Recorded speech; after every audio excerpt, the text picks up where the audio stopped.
Many people lost their lives, got injured during that Quota movement in Bangladesh. Students were demanding to revise the quota of the 30%. So, what is mean by family doctor? You have to go through a family doctor to see a specialist. But as per the fact, there is a shortage of family doctors and specialists. So, what are the reasons behind? Having a family doctor is very, very essential in this country. So, how do I find or how do I have my family doctors? No family doctor, if you have a problem, you can go to the walk-in clinic. It's been already 19 years and you have already experienced 19 winters. If you want to get something, you may have to sacrifice something. Alright, ladies and gentlemen, good evening and welcome to the show. You are listening to CKLU 96.7, your station, and you are also listening to us all over the universe by www.cklu.ca. My name is Arjun. The show is Beyond the Borders with Arjun.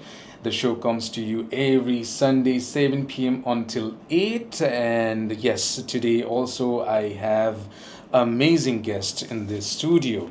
Well, this is Beyond the Borders Season 1, Episode 8. Not to forget, on today's episode, we are honored to introduce Dr. Zia Rahman, a family physician in Sudbury. Dr. Rahman's journey from Bangladesh to Canada in 2005 is a powerful story of resilience and determination. Facing numerous challenges from harsh winters to working long hours in a call center. While studying for his medical exam, he achieved his dream of practicing medicine in Canada through unwavering perseverance. All right. Now a family physician is dedicated to helping international medical graduates and improving healthcare for all medical graduates. Also serving as the Vice President of Bangladesh Canada Association of Sudbury, member of the Board of the Directors of the Islamic Association of Sudbury, an advisor to the Bangladesh Physician and Dentist Association of Canada, and has made a significant impact on community and newcomers to Sudbury. His story reminds us that hard work and dedication can bring your dreams to reality, and the dreams can become reality. So yeah, to listen to him more, you have to stay tuned to be inspired by his incredible journey and by his incredible stories. All right, ladies and gentlemen, I am in conversation today with none other than Dr. Zia Rahman. Doctor, welcome to the show. Thank you very much, Arjun, for inviting me to CKLU 96.7. I'm very delighted to be part of this show. Thank you so much. In Bengali language, I'm going to say Namaskar, Salam, Swagato, Dhannobad, Apni Kemana Achin. Oh, আমি খুব ভালো আছি. You practice a lot. You are doing very good, very good. I'm ভালো আছি. Thank you so much. So, everything is fine, right? Yeah, everything is fine. All right, so I'm going to begin with Quota movement Bangladesh. So my question to you is, why has this quota become so controversial? Many people lost their lives, got injured during that quota movement in Bangladesh. And what was the situation then and right now? So, Arjun, you already mentioned that students were demanding to revise the quota of the 30%. So their demand was, revise it, and it should be on the merit basis. Mm-hmm. So who are the meritorious can get the job. We are talking about the public job or the government job. And you can see a lot of merits is draining to the foreign countries because they are not getting their job in our country, in Bangladesh. So they were trying to just change it to smaller amount, not the 30% for the freedom fighters, right? But the government was not accepted their demand, and in certain point, government really put some forces against them, and the movement really get uncontrolled on the hands of the government. And finally, current situation, we have it is reported that almost 500 students died in this movement, students and the public as well. So finally, right now, the situation is a little better, I will say, because I can talk to my relatives right now. But the internet services is back again, not fully, but it is back again. And on the other hand, there was a curfew. The curfew is now a little bit less than before. So few hours people can move around. The offices are opening gradually. So situation is gradually getting better. But it is very unfortunate that we lost that many lives, and also infrastructure, we lost it. It's a huge load on the economy of Bangladesh. So as we are far away, we were expecting that the government will tackle this situation in a more harmonious way so that no life can lost, right? But it is very unfortunate the way government handled it and the students movement. So we lost those kind of things. We don't expect those kind of things will happen again, but situation is getting better now. All right, let's hope everything settle down and everything will be back in normal. Yes, we expect that as well. All right, doctor, it's been almost 19 years here in Canada. 2005, January 17, from Bangladesh to Canada. From Canada to different places, cities of Canada. Toronto, you've been to Toronto, you've been to Manitoba, you've been to Nova Scotia, and then later on you've been to Sudbury, and never know you're going to be somewhere else in near future. With wife and 3 small kids. Right. How was the experience so far, and what were some of the biggest challenges you faced during your initial settlement in Canada? So very good, very good. I think I'm not an exception. Every immigrant who come to this country have the similar challenges. So I will share some of mine, which maybe we have to go back to 19 years back. Please. But it is very, very like a sensitive for me and my family. So when we came in, as I mentioned that we came in January, which is a hard cold in this country. And when we came in with the 3 kids, my daughter was in grade 6, one was in grade 4, and my son was 1.5-year-old, only little baby. So we came in, but it was too cold at that time. One day I was waiting for the bus, and all of a sudden I took a deep breath and I thought, no, it is not the country where we can live. It feels like everything is freezing inside, right? But okay, we finished the whole thing, and then we are almost 19 winters we crossed. We settled down here. If you see it in those days were full of challenge. When we landed to Toronto, only after 13 days we decided to move to Manitoba. More cold. People say Winnipeg. Sometimes call it Winterpeg. It's full of snow there. Anyway, we decided, because there was an opportunity for the medical doctors, as you know that my wife is a doctor as well. So we decided, okay, why not we go to Manitoba? That will be more opportunity for us. Okay. But it was initially, I can recall, we rented a motel. So we rented a motel, and we went to the motel. It's a small little motel. So we were there for a month.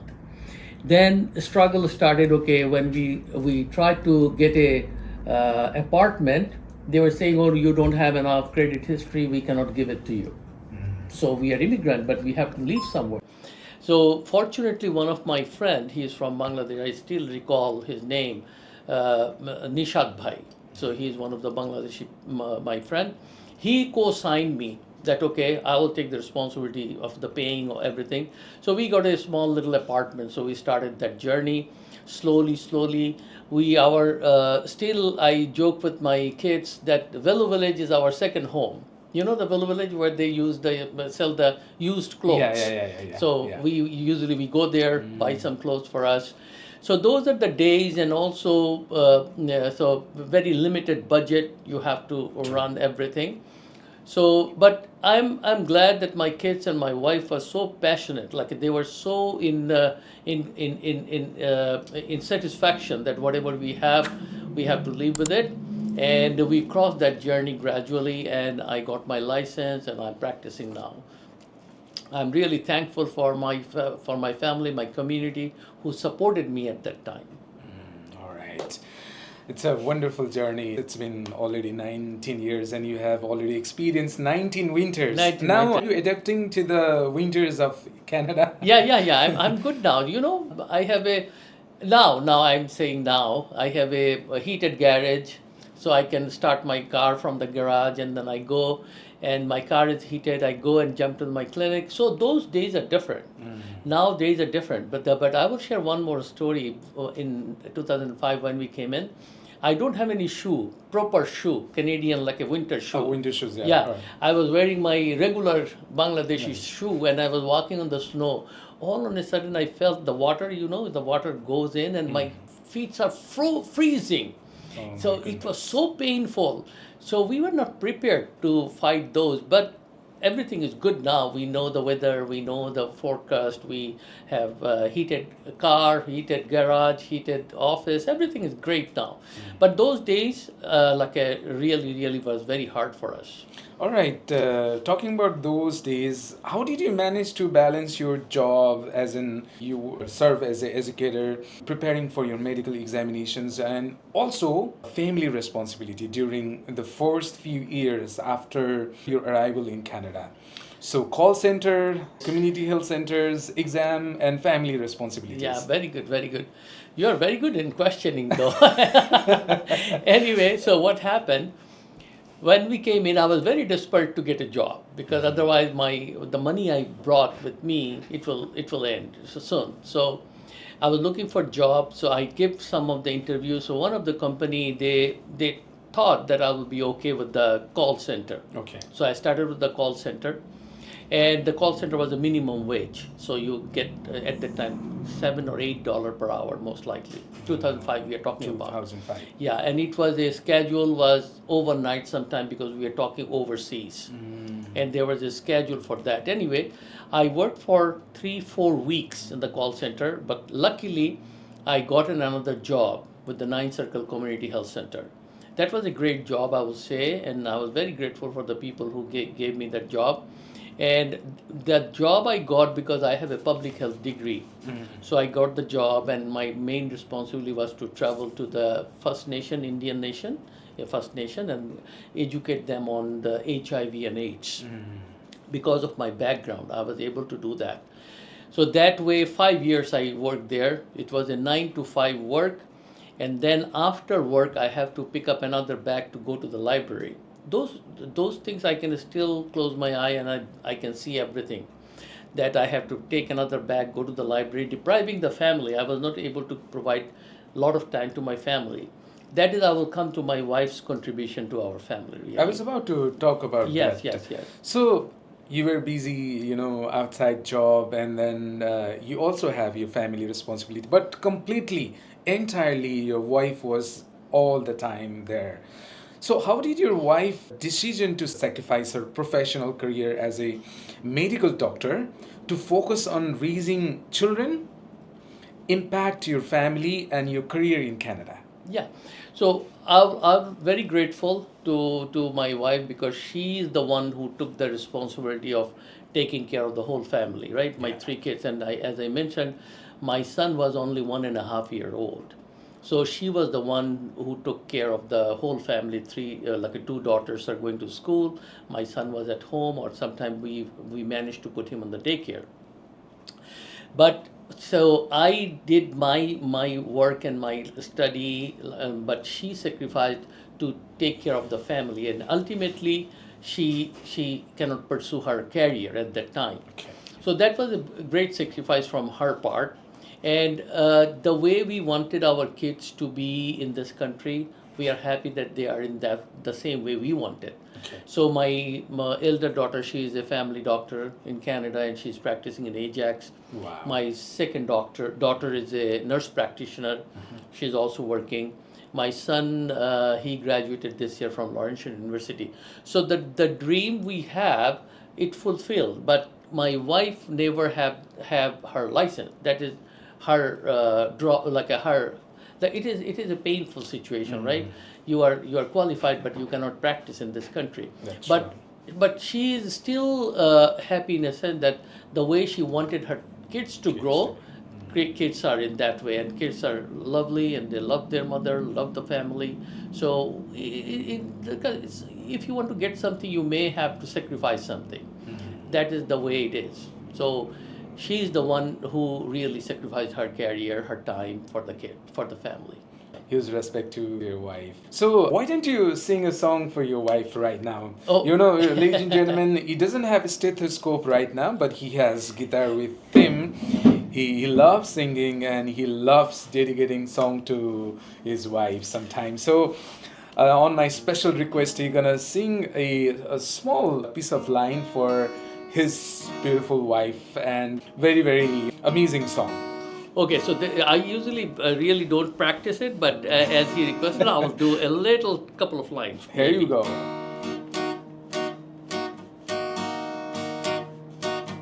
এই নীলমণিহার,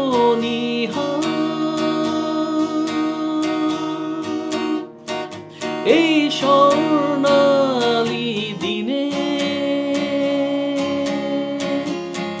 তোমায় দিয়ে গেলাম,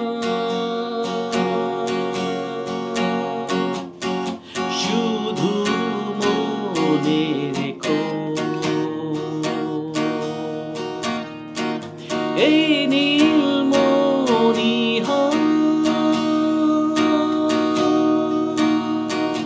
এই স্বর্ণালী দিনে তোমায় দিয়ে গেলাম, শুধু মনে রেখো দীপ জ্বলারা জানি আসবে আবার, কেটে যাবে জীবনের সকল আধার, দীপ জ্বলারা জানি আসবে আবার, কেটে যাবে জীবনের সকল আধার, স্মরণের জানালায় দাঁড়িয়ে থেকে শুধু আমায় ডেকো, শুধু আমায় ডেকো এই নীলমণিহার, এই স্বর্ণালী দিনে তোমায় দিয়ে গেলাম, শুধু মনে রেখো,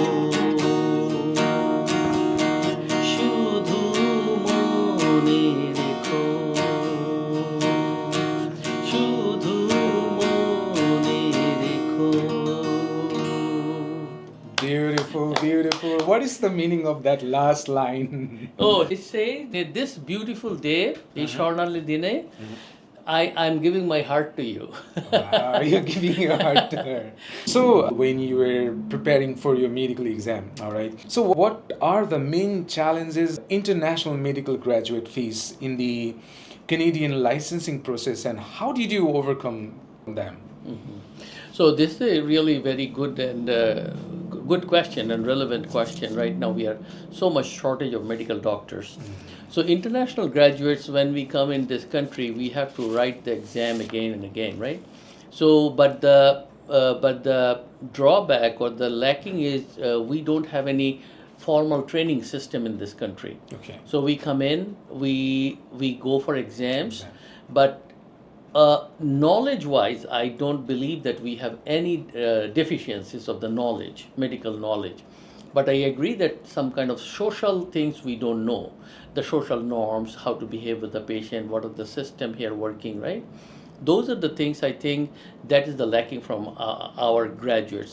On the other hand, the standard is set with when we are giving the exam, we have to write the exam with the Canadian graduates who are from this country, learning all the things from the system here, right? So that is the difficulties for us to cope with that. But one thing I usually say that I still think that the standard they are maintaining in this country is great, because they're not lowering their standard to cope, to adapt more doctors. But we have to find out a way. Sometimes I say, okay, why not you provide some sorts of training to the international graduates, few months, and then so that they know the Canadian system. And I am 100% sure that if there should be a system of providing them some kind of orientation or training, they will qualify. They will qualify and they can serve this country with a lot of good medical knowledge. So, what was your experience during while you were preparing for your exam, and how did you, in your case? Yeah, in my particular case, as I said, 5 years. I have to take 5 years to study. Years. This is my job plus my education, right? My study in the medical study. So it was a full-time job. I have to support my family, and on the other hand, I have to study. So that took me 5 years to get the license in this country. So there are, in my time, there were 3 exams: first exam, second and third exam. And then after the exam you finished, then you have to have another practical exam. Okay. Which is the practical exam, meaning you have a station, you have a patient, and then you interact with the patient. Some doctor can judge you that you are qualified or not. So that's the hardest part, really.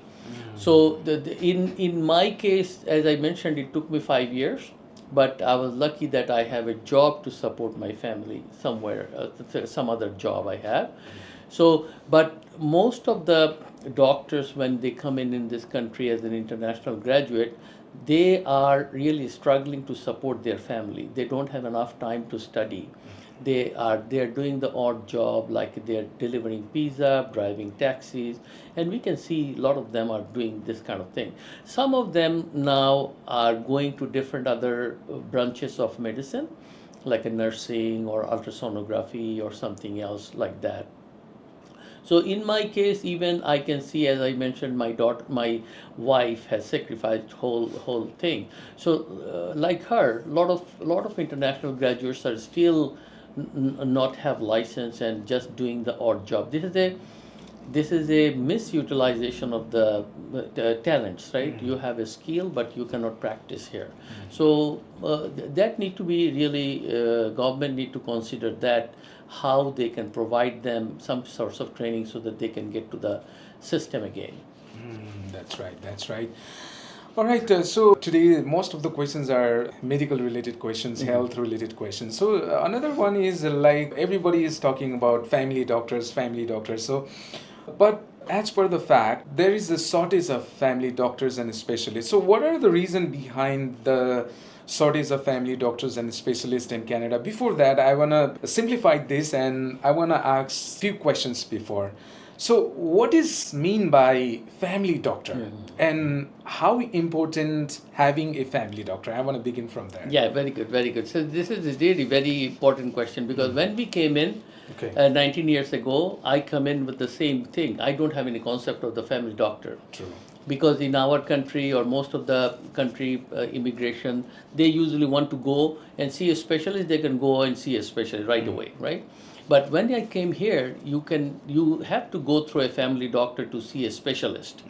So family doctor in this country work as a referral, like he has knowledge, so he treat most of the cases. Suppose 80% cases we treat, but 20% cases we don't have the specialty. Suppose you have a lung problem, right? So it is not beyond my capacity, then I send you to a respirologist. Okay. Suppose joint pain, it is a rheumatoid arthritis or something like that, I have to send you somewhere else, or to some specialty.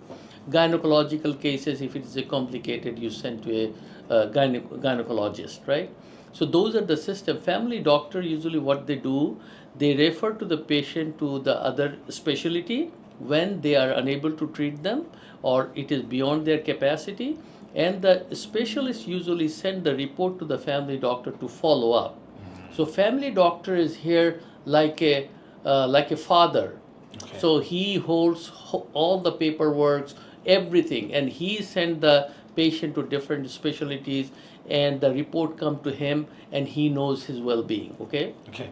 And yearly checkup depends on the family doctor, and all the medication he knows, he prescribe, and they are the really having a family doctor is very, very essential in this country. So how do I find or how do I have my family doctors as an international student, as a newcomer, or as a immigrant? What is the procedure? Right, right, Arjun, you are right. As you say that we have a lot of shortage of the doctor now. Okay.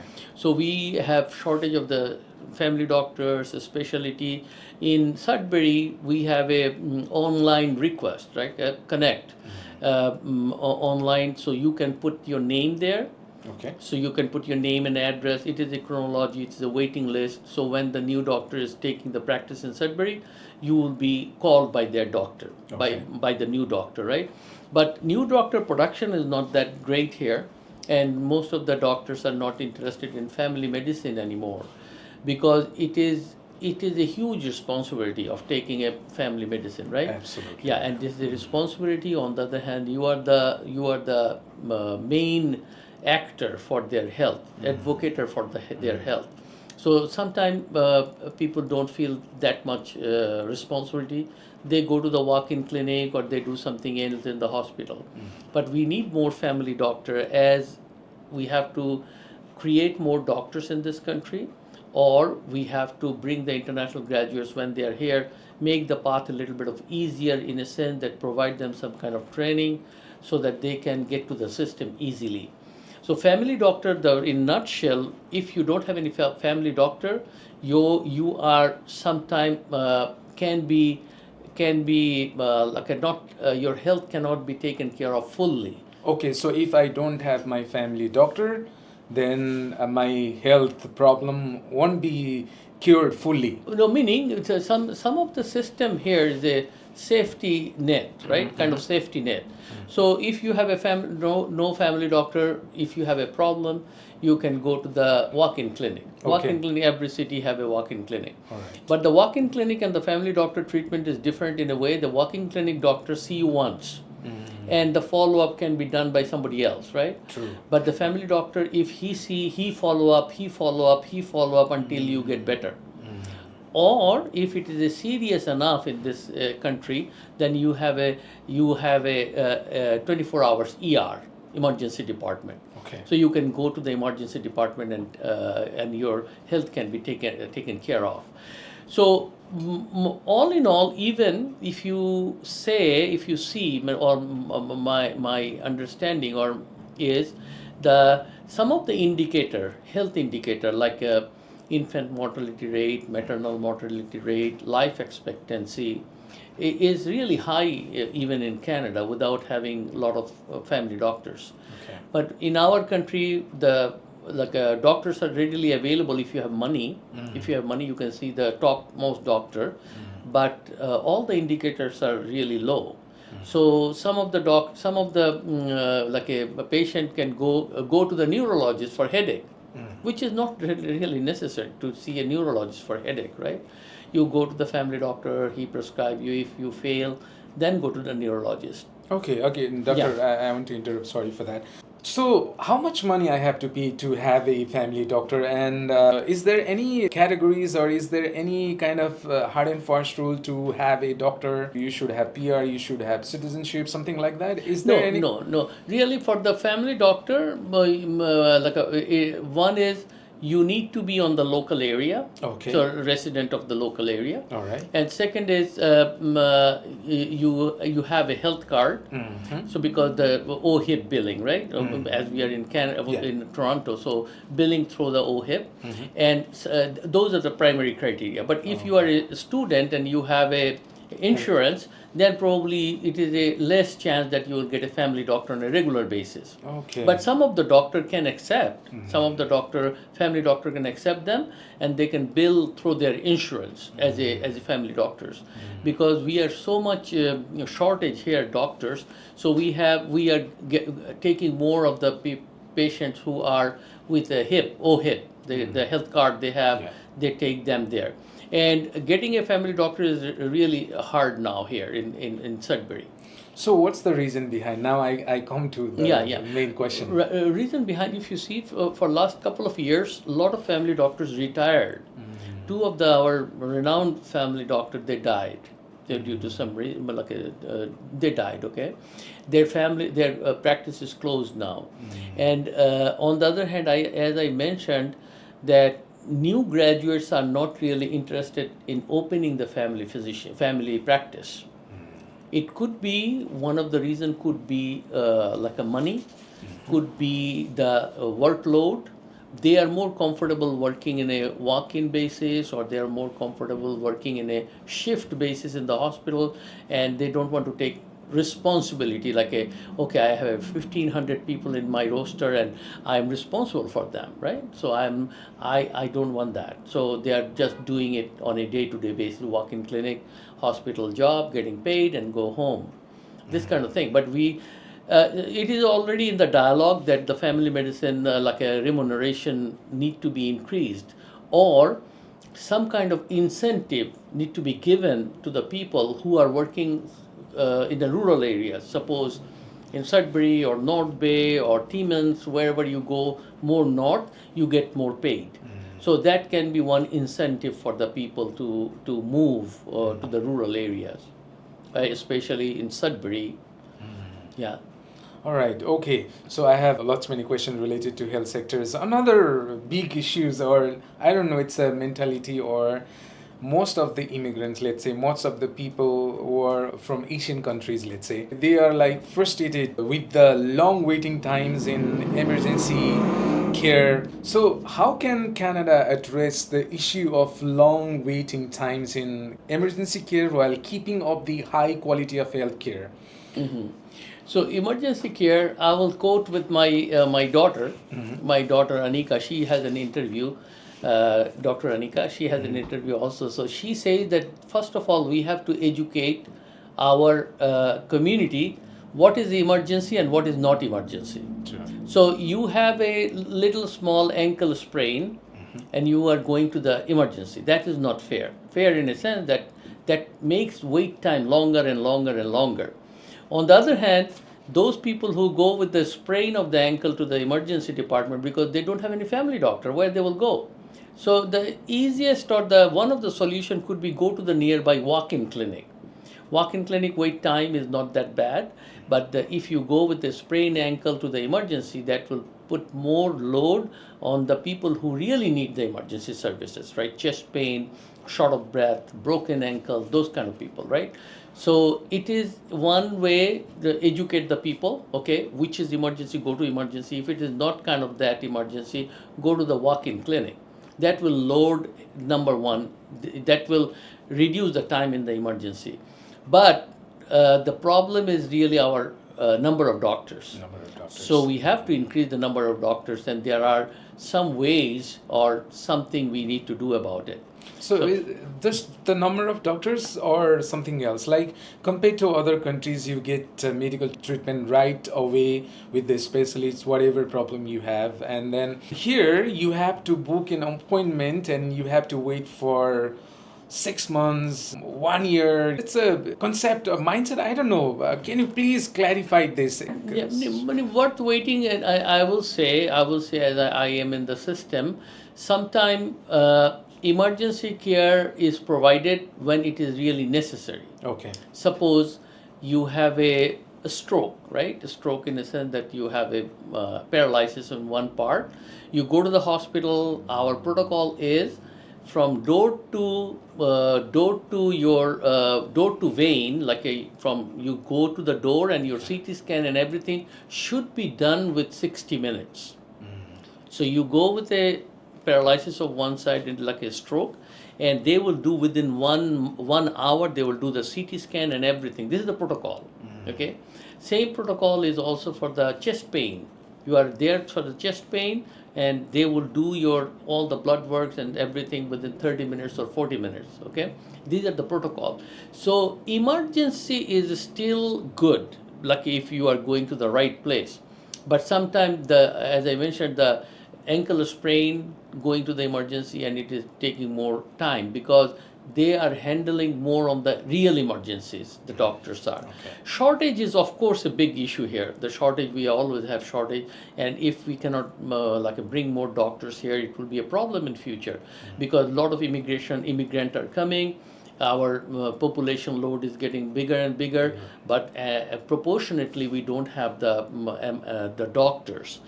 Doctors are coming but not practicing because it's a huge licensing exam, and getting to the system is not that easy. What's your suggestion to the government? One, two, three, if you have to suggest. Like one is when they are coming as an immigrant, categorize them that they are they are specialized, or they are family doctors, or they are the basic doctors.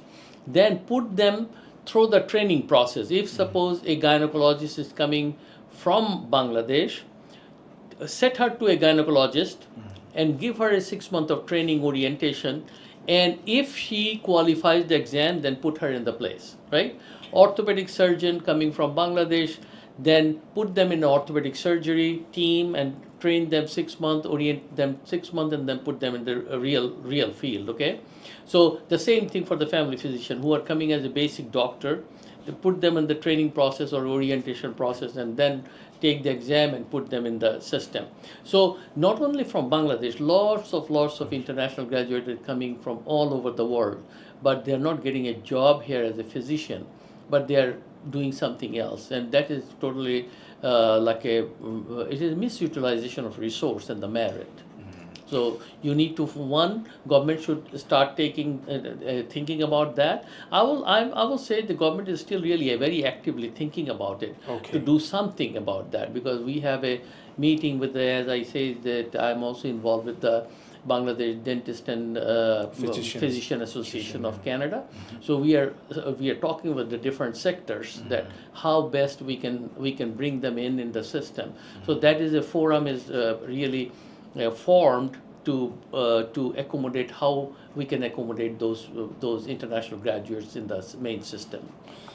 All right, that was amazing, Doctor. Almost at the end, you are involved in different associations and you are the member board of directors of Islamic Association of Sudbury. So, how was your involvement with that association help improve community acceptance and address issues of religious intolerance? Yeah, you're very good. So it happens when we came to Sudbury during the time of the COVID. So at that time, really, mosques were all closed, and we cannot go to the mosque 10 people at a time. Okay, so we started opening the mosque when we came in Sudbury, and we were only allowed to pray 10 people. And so interestingly, we have to like a turn. 10 people pray, and then 10 people go out, 10 people again come in, pray, and then go out. So that was an interesting phase. From then, I was involved, and some of our friends were also involved, opening the mosque on a daily basis, Maghrib and Isha, like a sunset and a night prayer. And slowly, I was involved, and then I am involved now in the management as well. So what is I will say that in Canada, I'm not sure about other parts, but in Canada, especially where we were in Halifax, sorry, in Nova Scotia, I was in a rural part. Also in Sudbury, it is easy for the immigrant to practice, really practice. I'm comfortable practicing my religion in this country wherever I live. So it is not a threat for us. So some of the things still happening, like a religious hatred or those kind of things are still happening, but those government is taking really huge care of it.